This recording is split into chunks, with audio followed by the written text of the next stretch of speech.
today. I wonder why it's telling you guys, but it's not popping up for me. Huh. Okay, it just said it restarted. Okay, yeah, if it kicks off again or the presentation goes away, just let me know, because it's not sending any messages my way, or I'm not seeing them, one or the other. And you will see that when we do the 12-lead lecture, there is some overlap here as we kind of review conduction systems and then the EKG paper itself.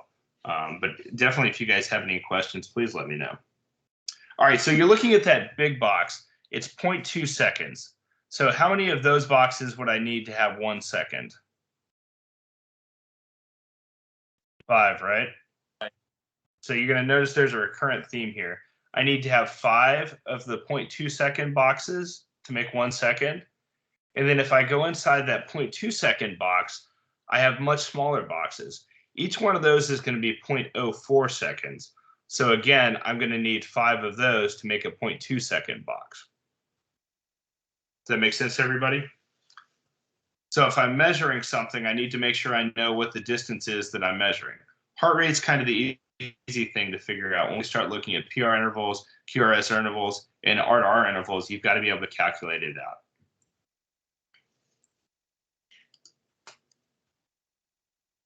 All right, so this is showing us the EKG wave, and I'm sorry it looks grainy on there for some reason. So we're going to talk a little bit about the different complexes and the different intervals. The P wave is going to be your first positive deflection, and we already talked about that. That is the depolarization of our atria.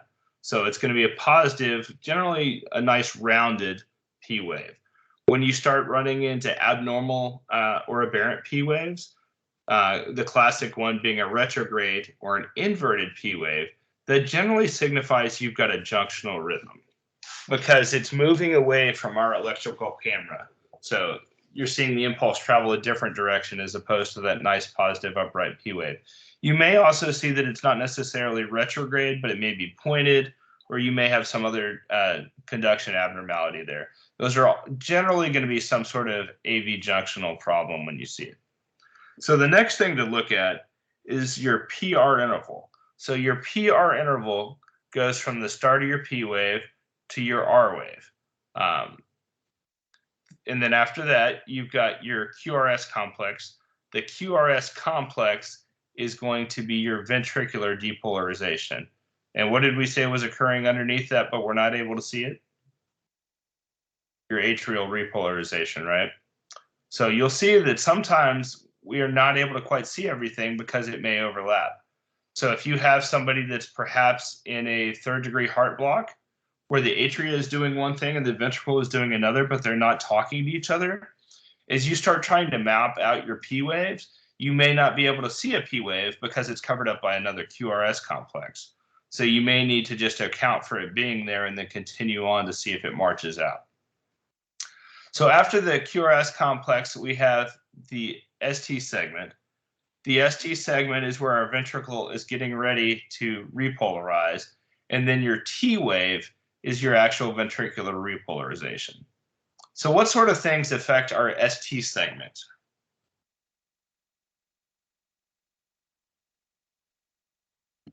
Ischemia.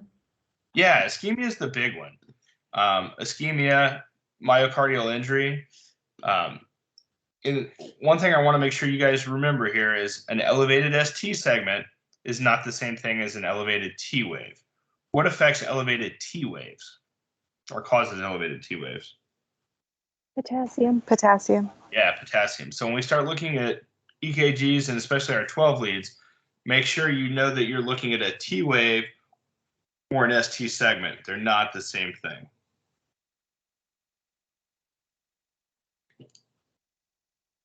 All right, and this is just kind of a visual talking about what you're actually seeing here. Your P waves, your atrial depolarization, your QRS being your ventricular depolarization, and then the T wave being your ventricular repolarization. One thing I wanted to clarify on this slide that doesn't show up real well on this one, the PR interval on this slide looks like it actually ends at the QRS, where in reality your PR interval is going to go from the start of your P wave to your R wave, not your Q wave. So it's not the PQ interval, it's the PR interval. So it's going to be that first upright complex as part of your QRS complex. So breaking down the individual waves, and we're going to talk a little bit about their normal intervals, and then if you're looking at a 12 lead, whether they're positive or negative, because your viewpoint affects whether something is upright or inverted. So as we said, it's your atrial depolarization. Your normal P wave is going to be less than 0.12 seconds. So what would cause a long P wave? Some sort of delay in conduction through the atrium, right? So if it's not working quite as fast as I want it to, and it's maybe having to spread cell to cell, I may not have a good crisp P wave. Other things you may see are lots of P waves. What would cause lots of P waves? Atrial fibrillation, right? Because for some reason, all those little pacemaker cells in the atria are trying to do their own thing. So instead of following the traditional pathway, they're all firing off independently. What do you think that does to our atrial depolarization? Are we going to have a nice effective atrial contraction? No, we're going to lose it. So patients with atrial fibrillation will generally lose 20 to 25% of their cardiac output because they no longer have that effective atrial contraction. So if you start looking at a patient that may be already a little sick, or maybe they've got some issues, on maybe their previous echo, their EF was 20 to 25%. Since that time, they've gone into atrial fibrillation. You can account for a further 25% of that EF being reduced. So atrial fibrillation can be pretty crippling. How do we usually treat atrial fibrillation?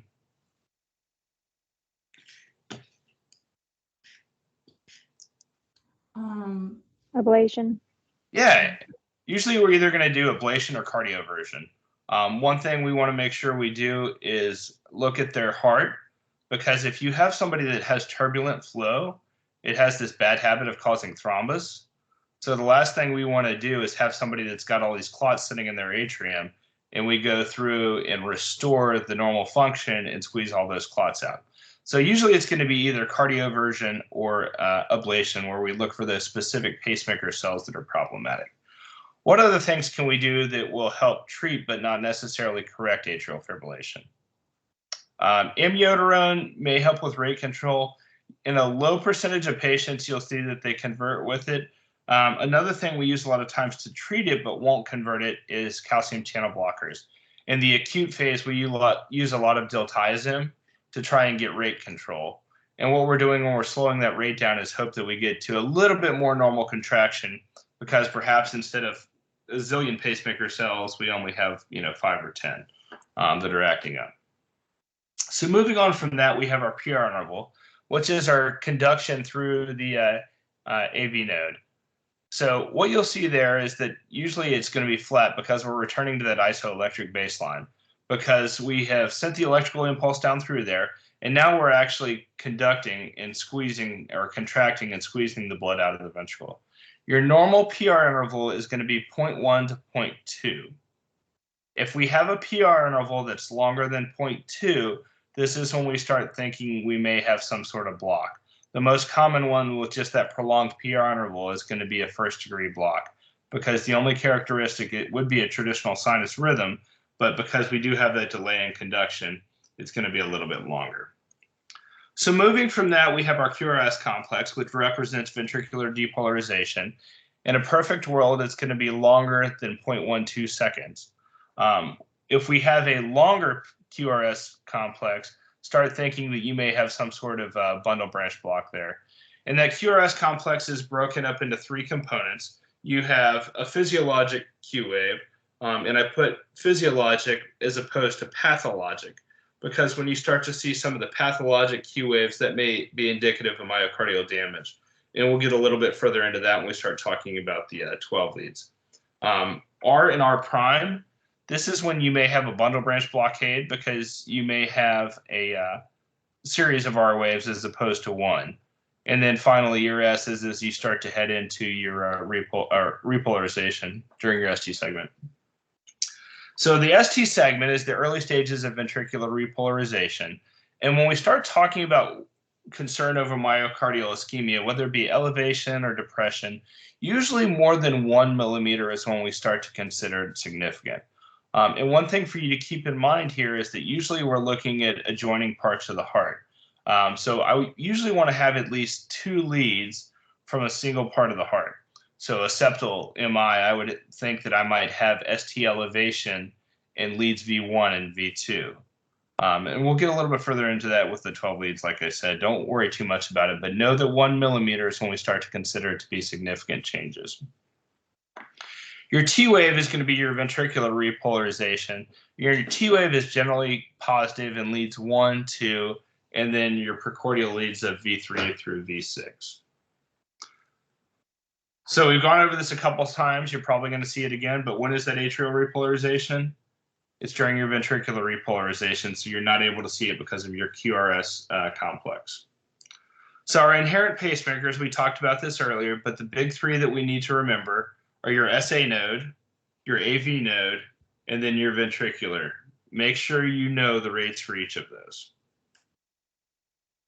All right, so we're going to move on now and just look at some EKG rhythms.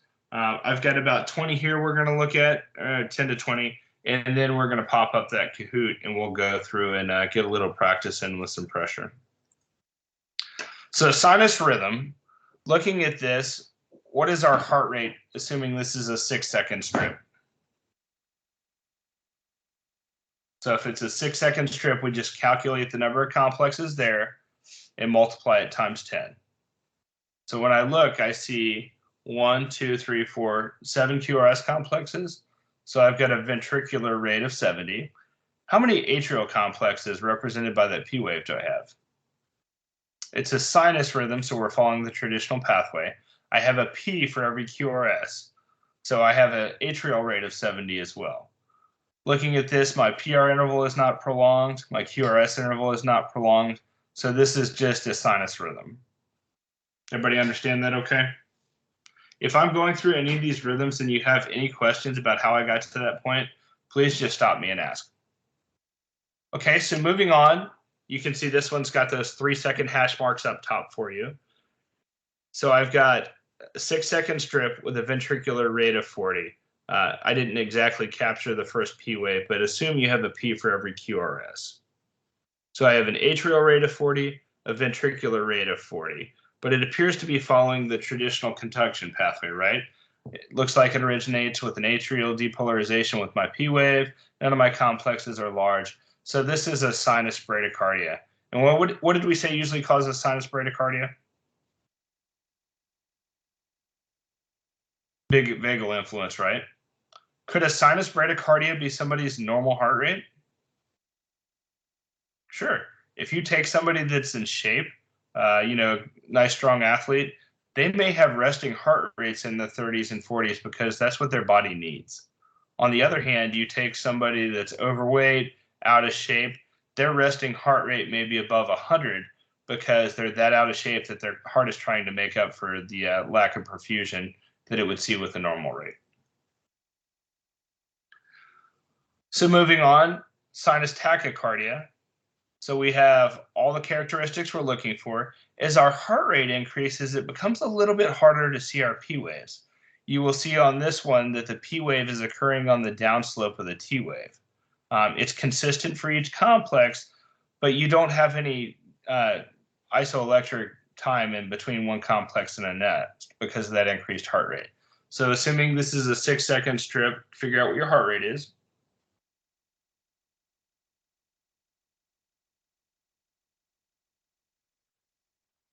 So I calculate an atrial and a ventricular heart rate of 140, which is pretty significant. If you have somebody that's in a stressful situation or, they hop on the treadmill and they're trying to hit that target heart rate, they may get up to 140. PR interval is fixed. I don't see any prolongation in my PR or QRS, and I've got a P for every QRS. So now we're going to get into some of the junctional rhythms and some of the aberrant stuff. So this is kind of your classic junctional rhythm. Again, assume this is a 6-second strip. So with that being said, I'm seeing a atrial and ventricular rate of 50. Now remember, at the junction, your normal heart rate is 40 to 60. So this is going to be a normal rate for the junction. it would not be a normal rate for a complex that originated in the SA node. The other thing that really stands out when you look at this is instead of having that nice positive upright P wave, you've got what we call a retrograde P wave. So there, the atrial activity isn't occurring the way it's supposed to. It's occurring down at the junction, so it's actually heading away from our electrical viewpoint. So you've got a downsloping P wave. That's one of the hallmarks of a junctional rhythm, is a retrograde or a downsloping P wave. So next complex is, again, a junctional rhythm, and it's really hard to make out the P wave here, but if on some of the complexes, you'll see it's inverted, some you'll see it's a little bit upright, but it's not a nice normal P wave like we would see when it originates from the SA node. The other thing to take in mind, because your heart rate is above that 40 to 60 it should be coming from the junction, you have a junctional tachycardia. So here we calculate our heart rate's going to be 80 on the 6-second strip, which we know is above the 40 to 60 from the junction. So one thing that gets to be a little bit hard, especially when you have an EKG strip like this, is trying to figure out if this is a junctional rhythm or is this actually atrial fibrillation and I'm just not able to discern the P waves. So things that'll help you try and figure out whether it's a junctional rhythm, maybe for some reason you're not able to see the P waves, or AFib. AFib will almost always be irregularly irregular. So if you take a piece of paper, or if you're really special and you have a caliper, and you march out the R to R interval, you'll see that it's fixed. Each one of these complexes is occurring in a normal interval, whereas somebody in atrial fibrillation, it would not march out. You would have those R to R intervals be varied. All right, so now we're headed to the other end of the extreme, supraventricular tachycardia. So let's analyze that word. Supra meaning above the ventricle tachycardia. So for some reason, we've got an aberrant pathway up in our SA node that is causing that heart rate to go up well above 150. So remember, if you think about it, sinus tach goes 100 to 150. So above that point, you're going to have supraventricular tachycardia, or SVT. You can also have PSVT, or paroxysmal supraventricular tachycardia. And all that means is that we watch the aberrant rhythm start and stop. So one of the strips we're going to look at in a little bit, you'll see that you've got a normal rhythm, and then the patient goes into supraventricular tachycardia, and then they go back into their normal rhythm. So just remember, PSVT means you watched it start and stop. And part of it's splitting hairs, and people just use one interchangeably, but they're not necessarily the same rhythm. Okay, now we're going to look at PACs. A PAC is a normal atrial contraction, but it's premature. So when we start looking, we're going to look and we see that each one of these complexes starts with a P wave that then triggers a normal QRS complex. But if you look at that second complex, you'll see that it's a normal pathway. QRS may be a little bit smaller than you would normally see, maybe because it didn't have a full chance to repolarize. But it's just early. So you have a normal atrial contraction that's early, so it's premature. The other thing you see after that is what we call a compensatory pause. So because that PAC occurred a little bit earlier, it takes the heart a second to kind of stop and think about it and try and get back to its normal beat. You'll see this happens with PACs, and it also happens with PVCs. So if you have one of those occur, then you're going to generally have a compensatory pause afterwards as the pacemaker tries to reset itself. So we move on from that to atrial fibrillation. And you can see here that we have what looks like P waves, but there's a whole lot of them, and they have an irregular morphology. So that you don't have that nice upright rounded P wave that you would associate with a traditional SA node contraction. The other thing you see is that you have a varied conduction ratio here. So if you look at those R to R waves, it's irregularly irregular. When we talk about atrial flutter in a second, it's generally a little bit more regular with a fixed conduction ratio. So here we have atrial flutter. Kind of the hallmark of atrial flutter is what we call a sawtooth pattern. So if you stop and look at that there, you'll see that you do have that sawtooth pattern of the atrial depolarization. And a lot of times it happens in a varied conduction ratio. And what I mean is that the QRS is not depolarizing quite as uniformly as it would with a sinus rhythm, but it's a little bit more uniform than what happens with atrial fibrillation. Generally, you're going to see that occurs in kind of a 2-to-1, so 2 atrial contractions or depolarizations to 1 ventricular contraction or depolarization. So 2-to-1, 3-to-1, and you'll see that it may vary from one complex to the next. So moving on from there, we have Pvcs. So what did I tell you was kind of the hallmark of ventricular beats? They have those big wide complexes, right? Because they're not following the traditional pathway. They're spreading cell to cell to cell. So you have those big broad complexes, generally going to be larger than 0.12.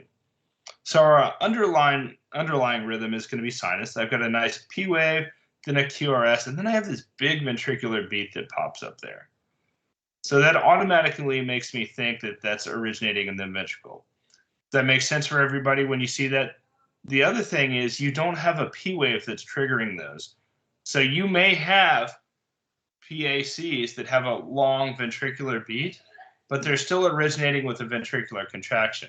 But maybe perhaps for some reason there's a delay as it goes through the ventricular conduction. So if you look at each one of those PVCs, and there's 3 of them on there, all of different morphology, you have no P wave, but you do have that broad ventricular contraction. Another thing to take note, if you look up at the top of this EKG paper, this is one of the ones that has each second marked as opposed to every 3 seconds. So make sure you look in your paper or know what you have available to you so you don't make the mistake of a 1-second box being counted as a 3-second box. So from there, we're going to move on to our QRS complexes that are experiencing some sort of AV blockade. So as I told you earlier, first-degree AV block just means that our PR interval is prolonged. So if I'm trying to figure it out, usually what I do is find an R wave that sits on one of the big lines for me. Can you hear me? Hello? Yes, we can hear you. Oh, I had a question on the last slide. Yep. From what I was taught in the past, we count the PVCs as heartbeats also. So if we're looking at this strip and we're trying to say what the rate is that true? Still? No, that would be incorrect. With the exception, if you have the ability to know whether or not the patient is conducting those PVCs, because if they're conducting, it may be included as part of your heart rate. So if you look at this, you know, as far as my traditional complexes, I have 4 on the screen in that 6-second strip. So my underlying heart rate would be 40. So if I have somebody that's conducting those PVCs, now I've got an effective heart rate of 70. So how can we figure out if we're actually perfusing with those PVCs? Easy way is to have an arterial line, because that not only tells me that I'm perfusing, but it lets me look at the amplitude. Because one thing you'll see is, since you're not following that traditional pathway, a PVC, even if it perfuses, will not have the same force because of the decreased cardiac output as a traditional beat, right? Because if you think back to it, we've lost that atrial component. So you're going to knock off 20 to 25% of that effective cardiac output. So if I was perfusing, I would include those in my heart rate. If I was not perfusing, I would not. But the other thing to keep in mind is just look at your underlying rhythm and then these aberrant beats. Does that make sense? Yes, it does. Thanks. Okay. Yeah. There's not a good answer for some of that. The one thing for you to keep in mind is make sure that if you have somebody that's in one of these rhythms, don't just look at your EKG. And kind of the easy way to do it in the operating room, instead of having to go down and look at your or feel for a pulse or have an arterial line, what do we have on all our patients that tells us their perfusion status? The pulse ox, right? So if I look at my EKG and it's showing a heart rate of 80, but then I look at the pulse ox and it's showing a heart rate of 40, I know that, you know, in bigeminy, I'm not perfusing with every other beat. So that can kind of be your poor man's arterial line when you're trying to figure out whether or not you're perfusing with that. Does that make sense to everybody? All right. So hopping over here to our first degree AV block, if you look there, find an R wave that's right on one of the 0.2-second boxes, and then measure over to the start of the P wave, because we're measuring our PR interval. And your normal PR interval is what? 0.2 is kind of the high end for it, right? So 0.2 is one big box. When we look at this one, almost all of these PR intervals are going to be almost 0.4, 0.36 to 0.4. So we have a prolonged PR interval, which is giving us a first degree AV block. Does that make sense to everybody? So it can be a sinus rhythm with just a prolonged PR interval, giving us a first degree block. Moving on to secondary block, and this is one of those times when you start thinking you might have a heart block. The first thing I do is start looking at my P's and matching them up to my QRSs. In a perfect world, I would have a P for every QRS, right? With first degree, I had a P for every QRS. My PR interval was just prolonged. With second degree type 1, what you see happen is your PR interval lengthens because you've got a conduction delay there. It lengthens, it lengthens, it lengthens, and at some point it's going to get so long in there that it doesn't actually cause a QRS complex. So if you start marching out your P waves as we go across here, and you'll see that they get longer, they're getting further away from that R wave, and finally as we get over after the fourth QRS complex, you'll see that it actually drops and there's not a QRS complex associated with that P wave. So second degree type 1, PR interval increases, increases, increases, and then finally it drops a QRS complex. One word of caution when you start dealing with heart blocks, patients don't have to follow the rules. They don't know that this is exactly what's going to happen. So what you will see is that you may not have consistent with every complex or every rhythm strip the same thing happening. They may have a normal rhythm for a little while, and then you start to see the PR interval lengthen, and then drop. Second degree type 1 can easily be mixed up with third degree if you don't pay attention to what's going on. Because if you start and look here, you'll see that your atrial activity is kind of doing one thing, and your ventricular activity is doing one thing. If you don't march it out long enough, you may miss that it's dropped a QRS complex there. The other hallmark, like I said, is that lengthening PR interval. So the other name, and we can't make things too easy for you, what's the other name for second degree type 1? Winky Bop. Yeah, Winky Bop. So it's got a cool name for us to help remember. And there's all sorts of videos out there with dances to Winky Bop and stuff like that. I'm not cool enough to dance, so I just skip past that. All right, moving on from there, we have second degree type 2. So second degree type 1, our PR interval lengthened, and finally dropped a QRS complex. Second degree type 2, our PR interval is fixed, but we're dropping lots of QRS complexes. You may see it occur in a fixed ratio. This strip right here, we're in a 3-to-1 ratio, where I have a QRS complexes and then 2 atrial complexes without any sort of ventricular activity. But it doesn't necessarily have to happen like that. You may see that it happens every other one, so 2-to-1, or it may be irregular. Maybe you've got 1-to-1 for a little while, and then it goes to 3-to-1. So fixed PR intervals here, you're just dropping a QRS complex, or in this case, dropping 2 QRS complexes. Again, you've got to make sure they march out.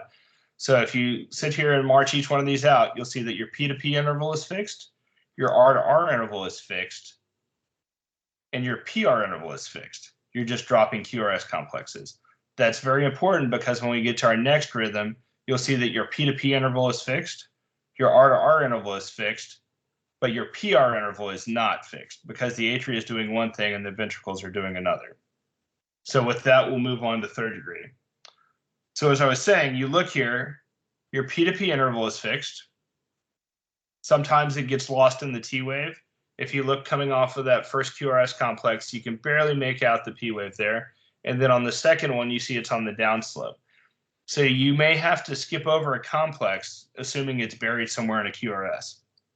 So with third degree AV block, your P to P is fixed, your R to R is fixed. They're just not talking to each other. So this is also known as AV dissociation because the atria is doing one thing, the ventricles is doing another. They're just not talking to each other. All right, from there, we're going to move on to ventricular tachycardia. So the first thing you see when you look at this is you've got a big QRS complex, right? And I told you big QRS complexes make you start thinking ventricle. So the heart rate on this strip is 210. You will see, and again, patients don't have to follow the rules, that you may have ventricular tachycardia with a rate as low as 110. You may have ventricular tachycardia with a rate as high as 220, 250. Usually when we start getting into some of those kind of irregular things, we think there may be something more going on than just traditional ventricular tachycardia. That's when you start thinking there may be an aberrant conduction pathway, or this may be somebody in atrial fibrillation that has a bundle branch block and it just looks like it's VTach. So if I've got somebody with a heart rate of 80 that's got a big QRS complex, I may think that there's something else going on. Obviously, I have a strong ventricular component to it, but that's something else for you to think about. So ventricular tachycardia is one angry pacemaker cell in the ventricle that's causing it. So it's also known as monomorphic, one morphology, ventricular tachycardia.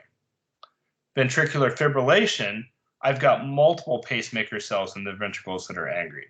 So they're all firing off. You have varied morphology here. Can you perfuse with ventricular fibrillation? Not for very long, because you don't have any sort of organized contraction, right? Ventricular tachycardia, you're still going to get ventricular contraction, but depending on the patient and their other comorbidities, it may not necessarily be effective, or it may be effective for a while. I've seen patients that came in VTach and they stayed that way until Monday when the EP lab converted them. But it depends on the patient. That was a young 20-year-old that just happened to be in VTach. On the other hand, if you've got an 80-year-old with a bad heart, they're probably not going to do real well staying in VTach that long. One thing you don't see up here that we'll see when we go through our practice strips is what we call polymorphic ventricular tachycardia.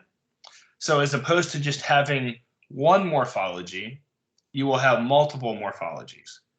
And it's a little hard to figure out what's going on with some of those patients trying to differentiate polymorphic VTach from VFib. With that being said, generally, if they're in polymorphic ventricular tachycardia, they will have a pulse. What's the other name for polymorphic ventricular tachycardia? Torsades. Yeah, torsades. So torsades de pointe. Makes sense? And that literally just translates to the twisting of the points. All right, we're going to talk real quick about kind of some perioperative dysrhythmias we see and what may cause them, or things that may be beneficial from our standpoint. General anesthesia can cause a series of problems for us. One of the big things we see is that a lot of our volatile agents will sensitize the myocardium, so the patient may be predisposed to ischemia. If you have patients that are getting some sort of norepinephrine reuptake inhibitor, like cocaine, ketamine, not that we're giving them cocaine, you may see that they're predisposed to tachycardia. Sevoflurane, especially if you make a large adjustment in your dosage. Anybody know what the MAC of sevoflurane is?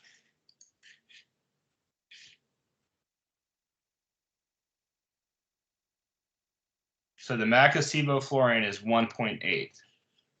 A lot of times with kids, they won't have an IV. So what we will do is what we call an inhalation induction.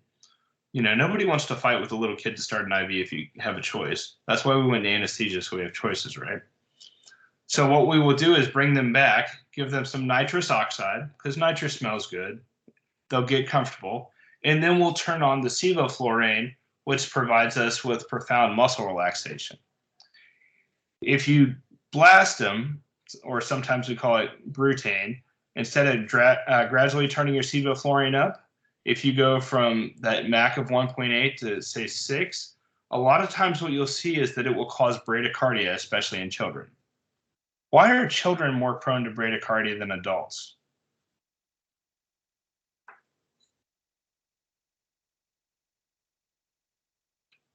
What did we say causes bradycardia in a lot of these people? Vagal stimuli, right? So what you'll see in children is that they have an exaggerated vagal stimuli. So a lot of times for patients, and if they were adults, we wouldn't treat it. Kids, we may give them something to prophylactically block out part of that vagal stimulation. Other things you'll see, desflurane, if you're using high doses, may cause a prolonged QT interval. Why do we worry about prolonged QT intervals? What does that eventually lead to if your QT interval prolongs too much? R on T. Yeah, you'll have R on T phenomenon. And then next thing you know, they're going into ventricular dysrhythmias. What medications do we commonly use that will also prolong QT intervals? We give it to almost every patient we've got. Zofran. Yeah, a lot of our antiemetics will cause prolonged QT intervals. Other things for you to think about, local anesthetics can cause a profound sympathetic blockade, and this may occur in one of two ways. You may give a patient a spinal anesthetic, and the level goes up high enough that it hits the cardiac accelerator fibers, which causes profound bradycardia, or you may give it intravascular, which then leads to that sympathetic block causing asystole. I put the note in here to remember to use lipids for rescue because you will not save that patient if you don't counteract the effects of those local anesthetics. Other things to think about, electrolyte abnormalities, the big one we worry about is hyperkalemia. And it doesn't necessarily, yes ma'am? I'm sorry. What is lipid rescue? What does that mean? So lipid rescue, we will use what's called intralipids, which is quite literally a bag of lipids, and it goes in and absorbs that local anesthetic out of the bloodstream. So it almost looks like a bag of TPN, but if you do any sort of regional anesthesia or almost any facility, you're going to find that they have intralipids somewhere there. It may be on your regional card, but it's basically the antidote to local anesthetic toxicity. Does that make sense? Yeah, thank you. Okay. And you guys will talk about the dosage in pharm. Just start making those associations, and then as you get further down the line, you can worry a little bit more about the details for doses and some of those sorts of things that are new to you. So hyperkalemia doesn't necessarily have to be dialysis patients. Who else do we see hyperkalemia in? There's a couple populations we see it happen in. Sometimes we even cause it. Burns. Burns can have hyperkalemia. Who else?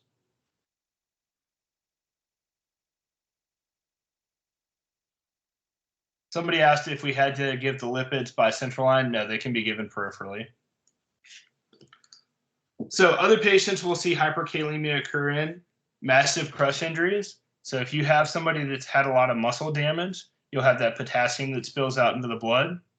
If you have somebody that's had a tourniquet on for a long period of time, you may see that when you release that tourniquet, they have a transient high potassium level. And then the other thing is patients that we give large amounts of stored blood products, the potassium level in those stored blood products is going to be higher than your natural potassium level. So if you're giving a large volume transfusion, you'll see that your potassium level goes up, up, up, and up. And we're causing it. And we know why it's happening. We just need to be aware and plan on treating it. So as far as perioperative dysrhythmias, one of the biggest causes we see is endotracheal intubation. And when I say dysrhythmia, it doesn't mean they're going into VFib. It could just be tachycardia or bradycardia. So what medications do we give as part of our induction sequence that help counteract those dysrhythmias that we see with induction? There's two of them. Lido. Lido and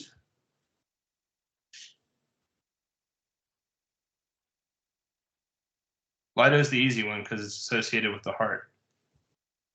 There's one other medication we're giving, usually about that same time. Fentanyl. Fentanyl also helps block that sympathetic stimulation associated with laryngoscopy. So that's why it's important when you're giving those medications that you give them a minute to get into systemic circulation before you do instrument the airway, because otherwise you don't have a chance to block that. Other things you may see occur in the operating room, you may see some sort of profound autonomic reflex during the case. Again, vagus nerve comes into play. One of the big ones we see is that things get tugged on during GYN surgeries.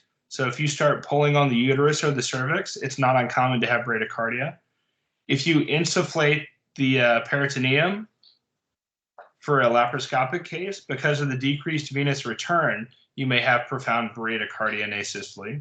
And then finally, when you're working on the neck, stimulation of the carotid baroreceptor will also cause bradycardia.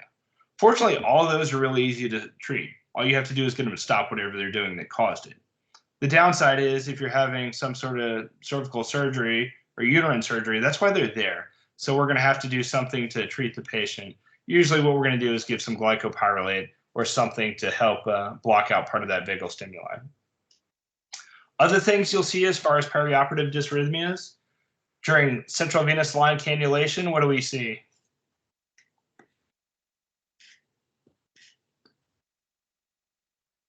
I'm sure if you've ever watched somebody put in an IJ or a subclavian line, this happened while they were doing it.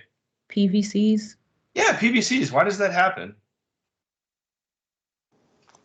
Not too deep. Yeah, that guide wire is in there tickling the ventricle, and it doesn't really appreciate it, right?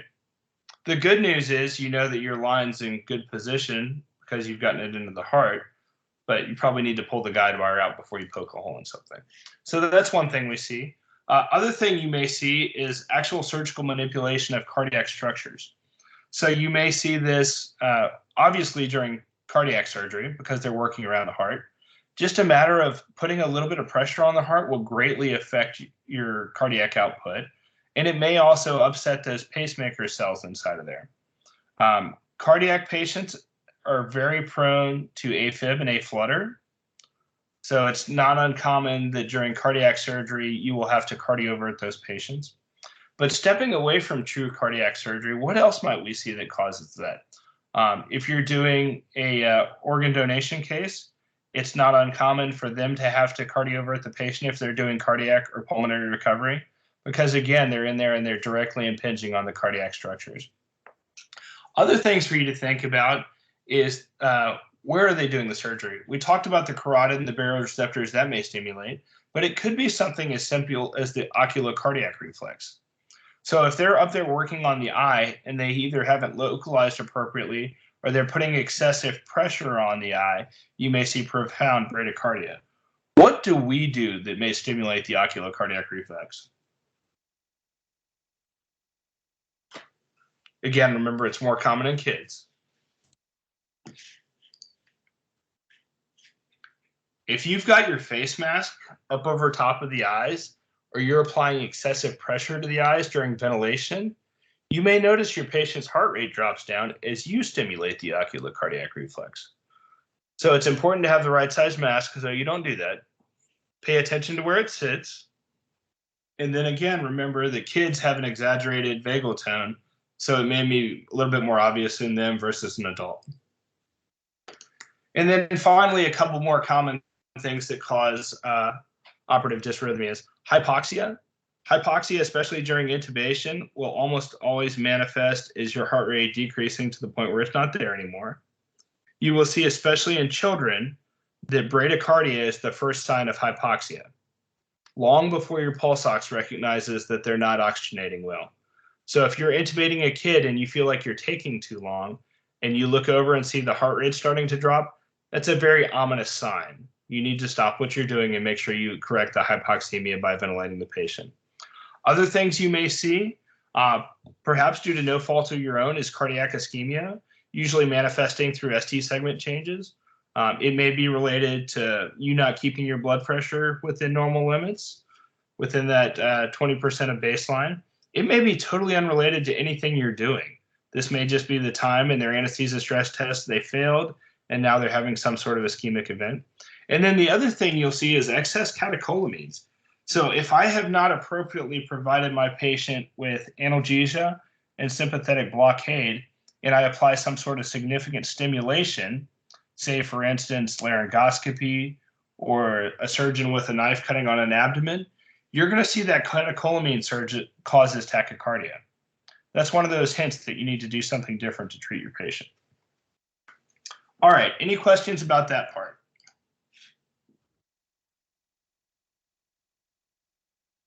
So as I mentioned, we're going to get into that again when we start talking about 12 lead stuff. You'll see some similarities there, but it's primarily going to be basic stuff here and then moving into advanced stuff with the 12 lead. All right, was everybody able to get Kahoot downloaded?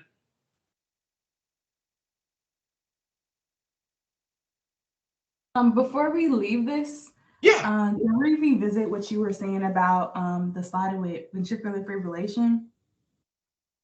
Sure. I know you said something about polymorphic. What did you say there? I kind of got lost. All right, so if you look at this slide here, you see how with ventricular tachycardia, you have an identical waveform from beat to beat to beat. With this, you have one pacemaker cell in the ventricle that's sending out these impulses. If you go to ventricular fibrillation, you have multiple pacemaker cells that are sending out this impulse. So they're all doing their own thing. Here, I'm still kind of following a traditional pathway because I'm firing with that one cell that then spreads across the ventricle. Here, I have multiple pacemaker cells in the ventricles that are firing. So this is monomorphic, one morphology of ventricular tachycardia.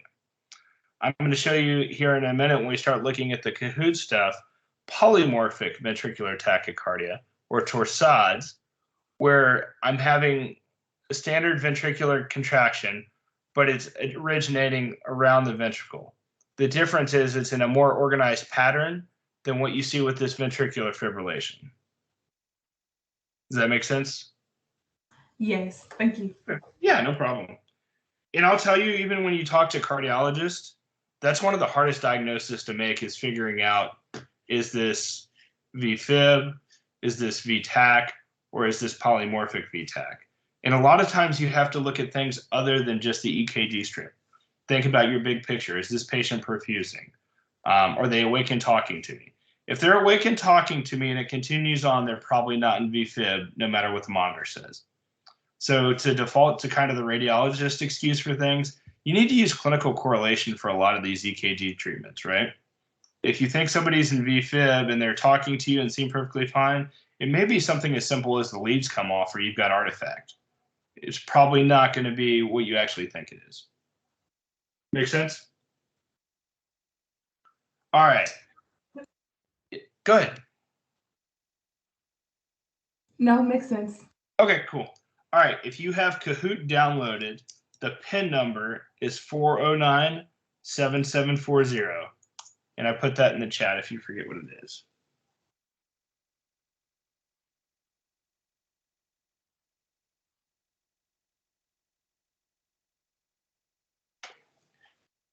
And when we finish up, you guys let me know if you like Kahoot better than Slido. I'm not tied to one either way. You know, whatever's more functional for you guys, I'm happy to use.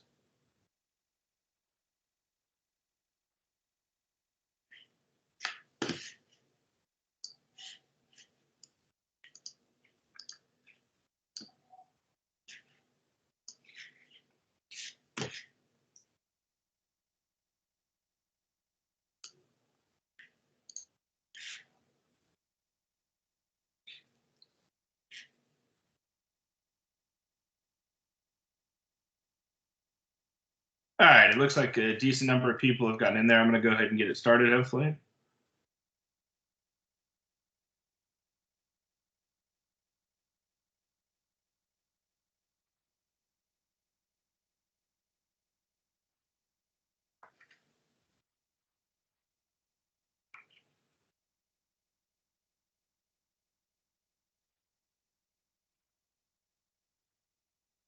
So you've got a little bit of pressure here. The clock is ticking.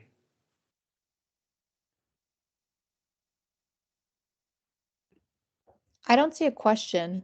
Yeah, I think we have to see the question on your screen, and we have A, B, C, or D. Yeah, I just see triangles. All right, stand by. I will pop it up on this screen and share it up here then. Give me 1 second.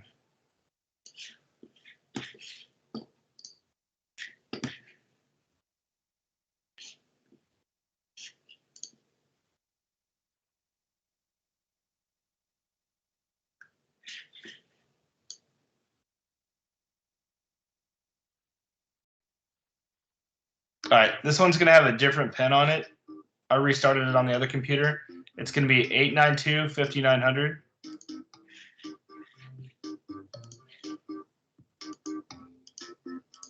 So the game pin is 892-5900.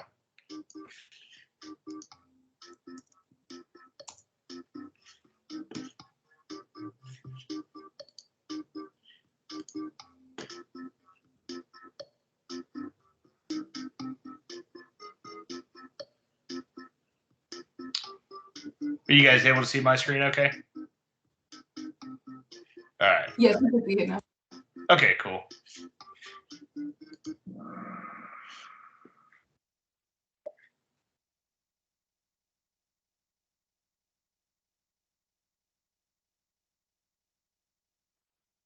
Are you guys able to see the EKG rhythm?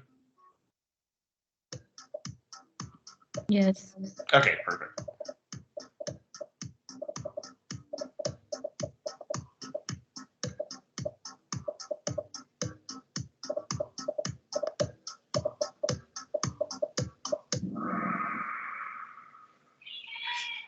All right, so let's stop and look at that for a second. So if we look, our underlying rhythm is sinus in nature, right?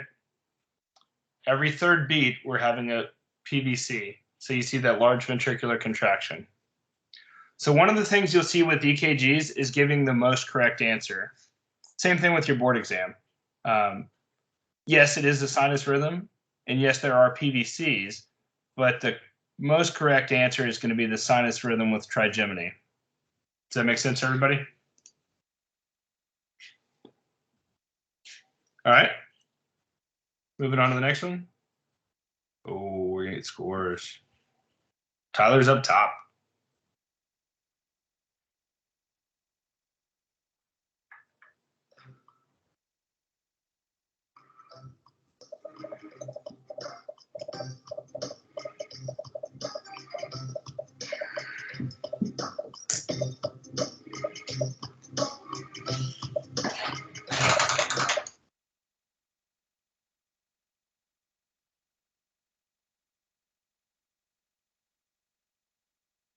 No. All right, so I'm going to show you that rhythm. Remember what we talked about. PSVT, the most correct answer because we're watching it start and stop, right?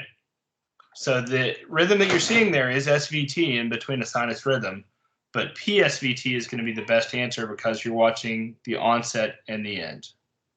Make sense? All right. Ooh, Tyler's holding on. We got some catching up though.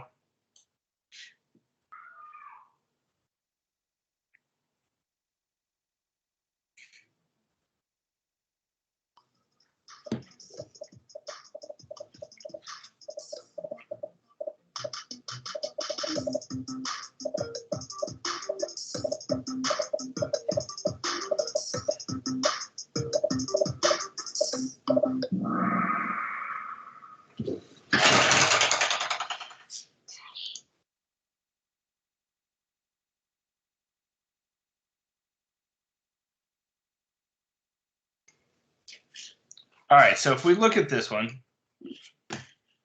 sorry, it disappeared on me. We didn't really talk about this, but if you think about what you're actually seeing, we see a pacer spike, which is preceded by a P wave. So I have normal atrial activity because the SA node is causing that P wave. And then I have a pacer spike that causes my QRS complex. So you're having the pacer spike initiate the ventricular rhythm. You will see some complexes which are atrially paced, where you have a pacer spike and then your P wave, and then it follows the normal QRS pathology. And then you'll also have some where you have an AV sequential pacemaker, where you may have one pacer spike, P wave, a second pacer spike, QRS.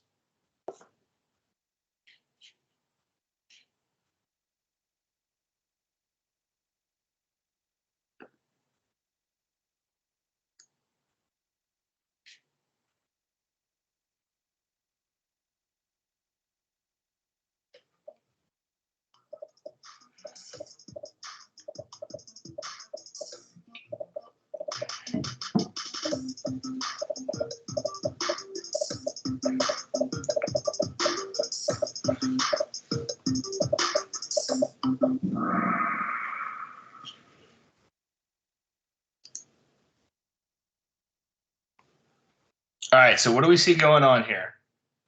Our PR interval is fixed, right? So we have a PQRS, PQRS, and then we march out our P waves, and we will figure out that we're actually just dropping QRS complexes there.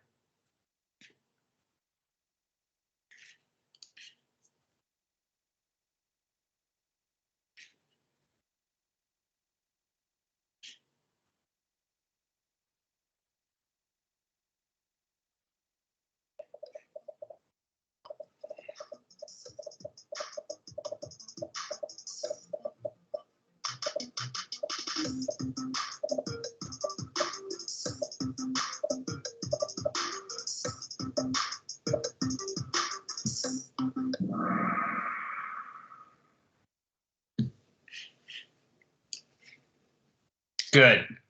So like we talked about, you know, if you walk into the room and this patient's awake and talking to you, even though it looks like it could be fib, it's probably not. So make sure you go look for artifact, check your leads, that sort of thing. Oh, Tyler got bumped.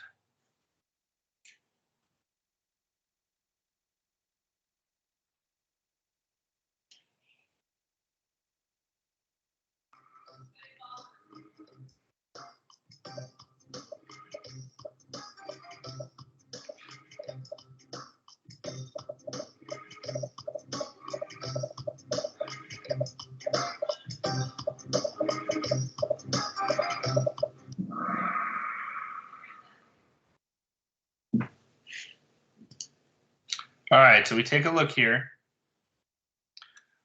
Each of these complexes has a P and then a QRS. But if we look at that second complex, you'll see that even though it follows traditional morphology, it occurs a little bit faster than the others, or a little more premature. And then it's also associated with the compensatory pause there. So you have a sinus rhythm with a PAC.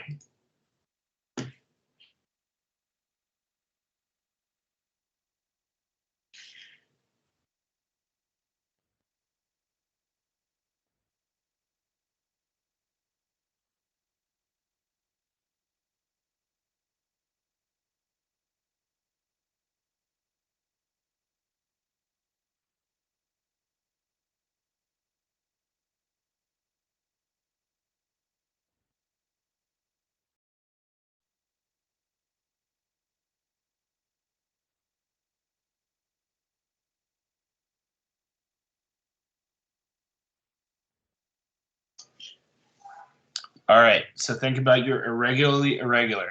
You have a fast rhythm there. Don't really see any PVCs. Not fast enough that I'd consider it SVT.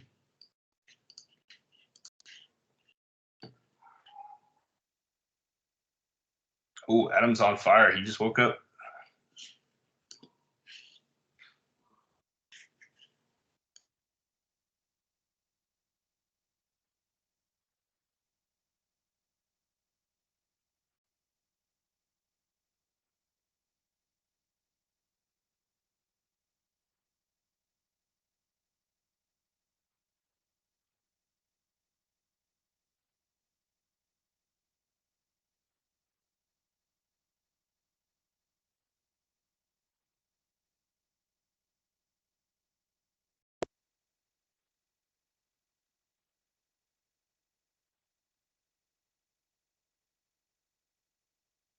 Good job.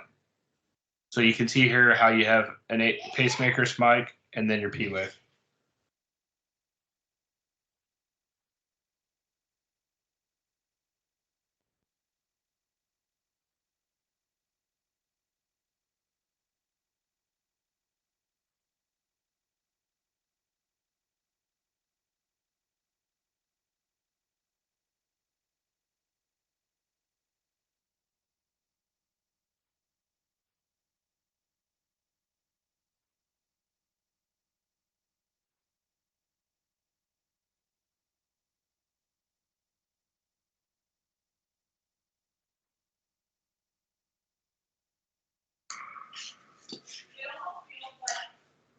Well, most people did pretty well. We won't call out the 3 people, but remember, that's pretty pathognomonic for atrial flutter.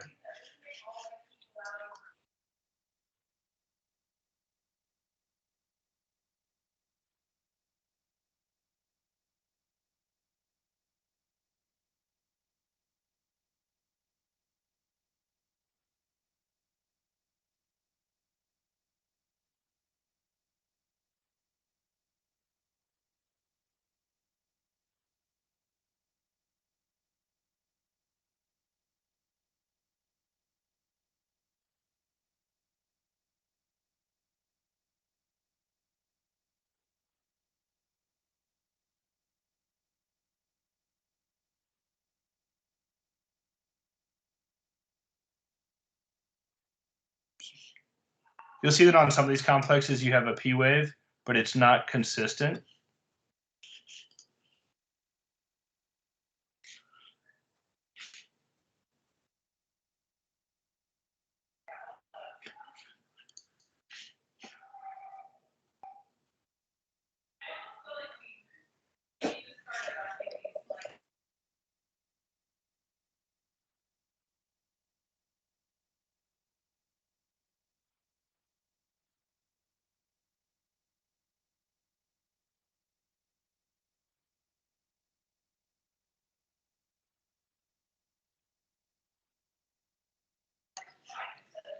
Good job. Pretty easy sinus bradycardia there.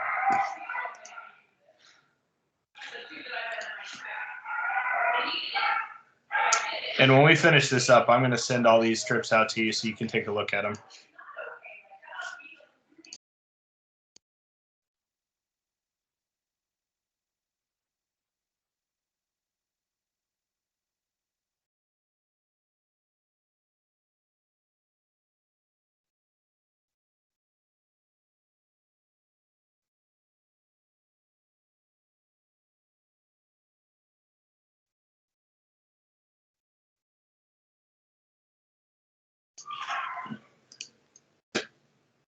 This was a tricky one. So if you take a look at that abnormal complex, make sure you pay attention to that P wave there. It's pretty classic retrograde P wave that you would see with a PJC.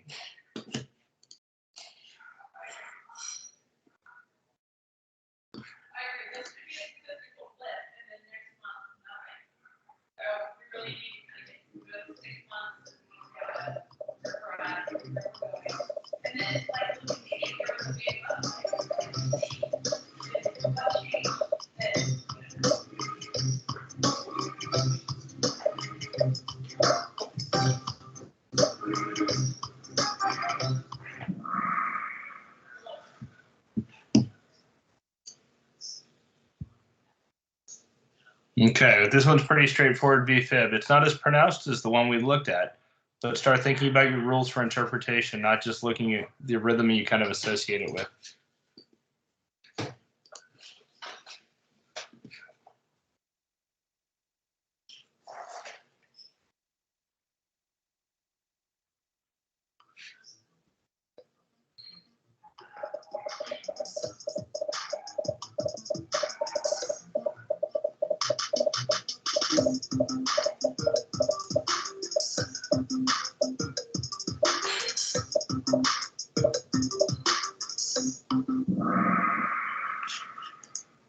Good job. So what you're seeing here is sinus arrest.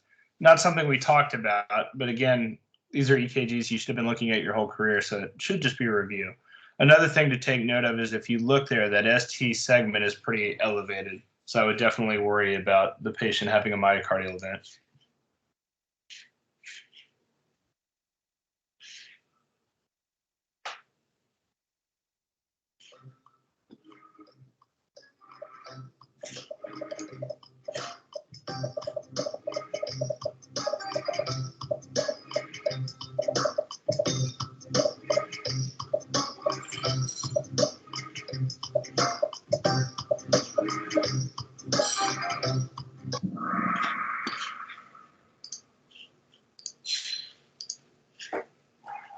Good job. We're starting to pick up our AFib a little bit better.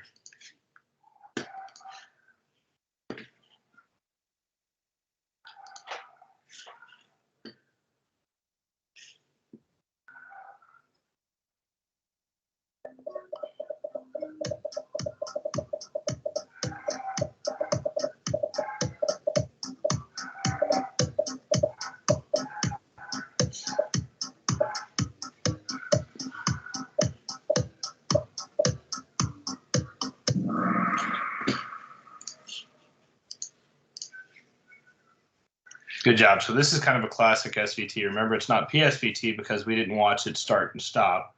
You've got narrow complexes, so it's not going to be VTAC. And it's actually pretty regular, so it's not going to be AFib.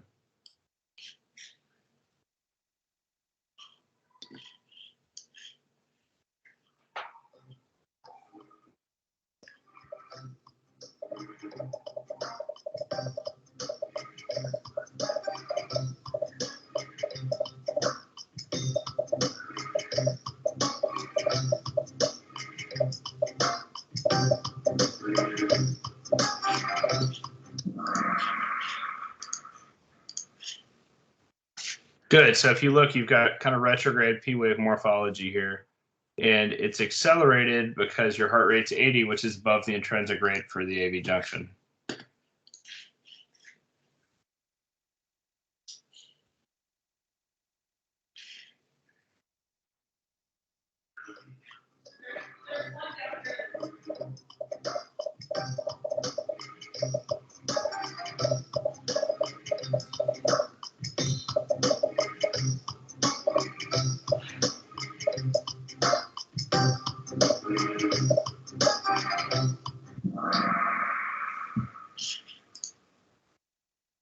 So idioventricular rhythm here, again, think about those wide QRS complexes being associated with the ventricles, and it's starting in the ventricles at their normal rate.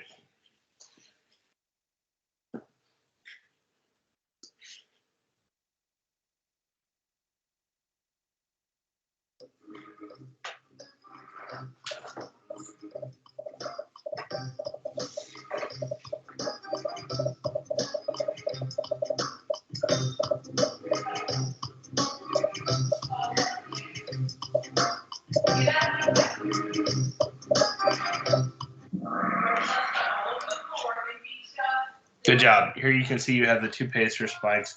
You may not necessarily be able to see the atrial depolarization after the pacer spike just because they're on top of each other, but that's what's happening there.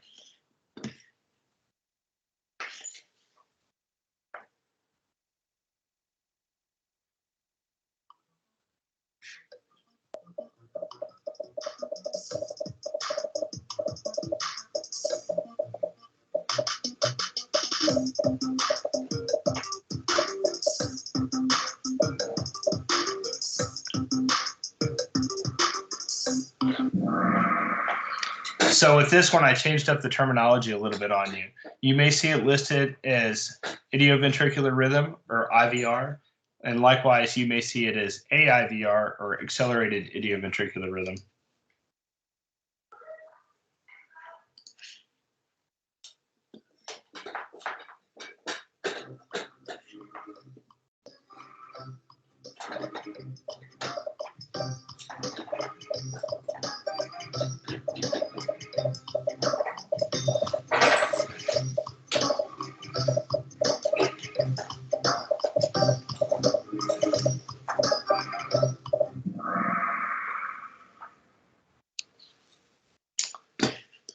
So if you look at this one and you look at that top strip, you've got a lot of artifact in there that's going to make it difficult to interpret your rhythm.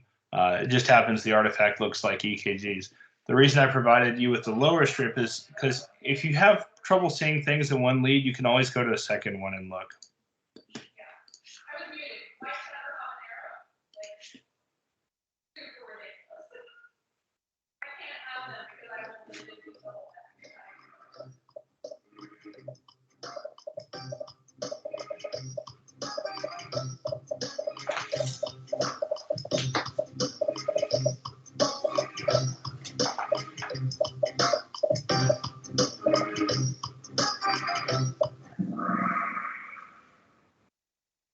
Okay, again, remember, look for the more descriptive answer. So it is bigeminy, and you do have Pvcs, but the better answer would be atrial fibrillation, your underlying rhythm with bigeminy.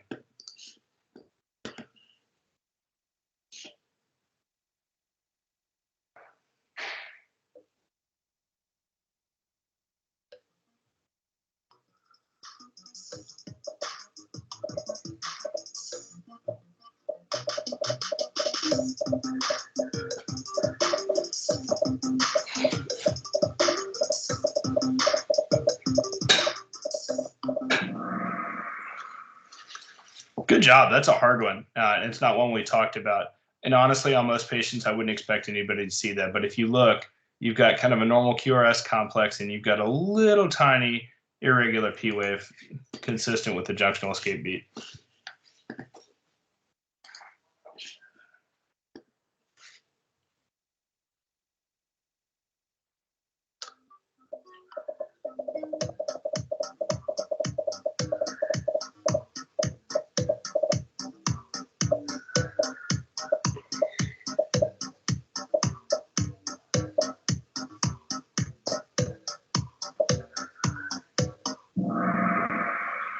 Good job. So this is that strip of torsades that I said you would see.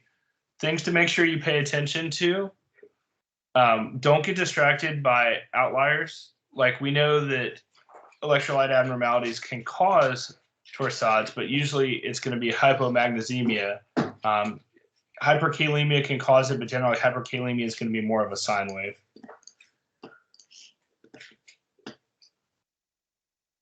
There we go.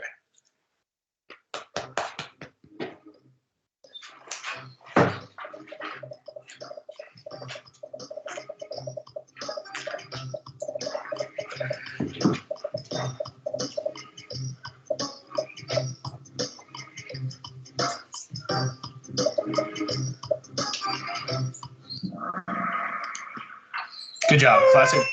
Sorry, the dog had to talk. Classic junctional rhythm, retrograde P waves.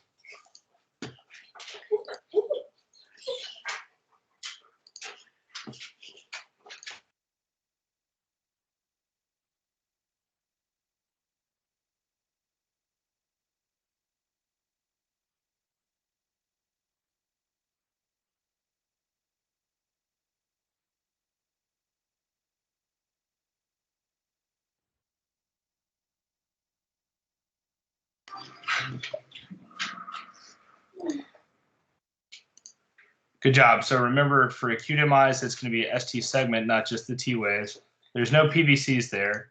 And you've got a classic P wave for every QRS, so it's not going to be idioventricular.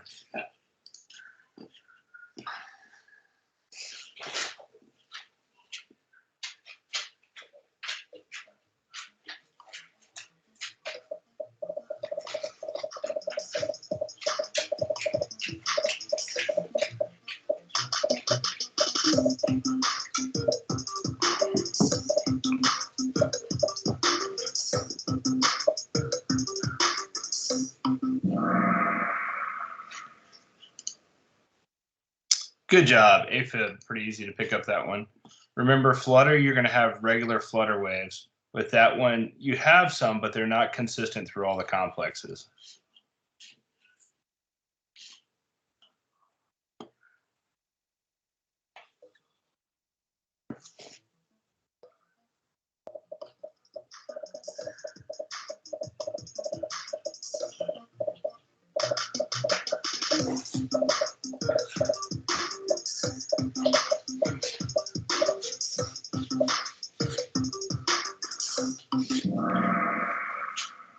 Sweet. Good job.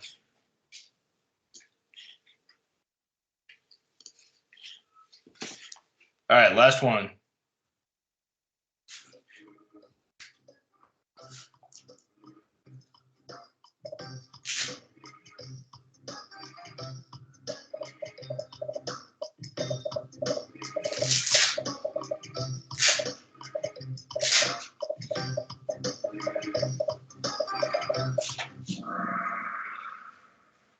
So this one's a little tricky for you because you have a P for every QRS. It's just very hard to discern. And then you have the big ventricular complex.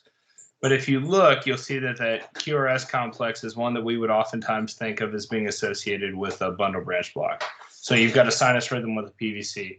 Again, this is where looking at your rules kind of comes into play to make sure you're matching things up. And I know it's a little hard when you've got a timer, but it gives you a little bit different experience.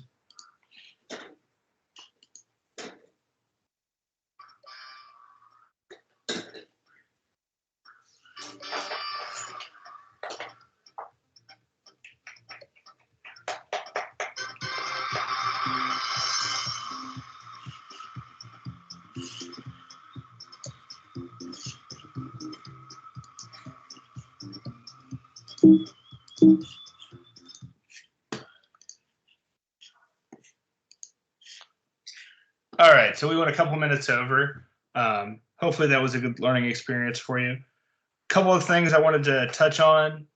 I sent out a couple regional apps that may be helpful for you.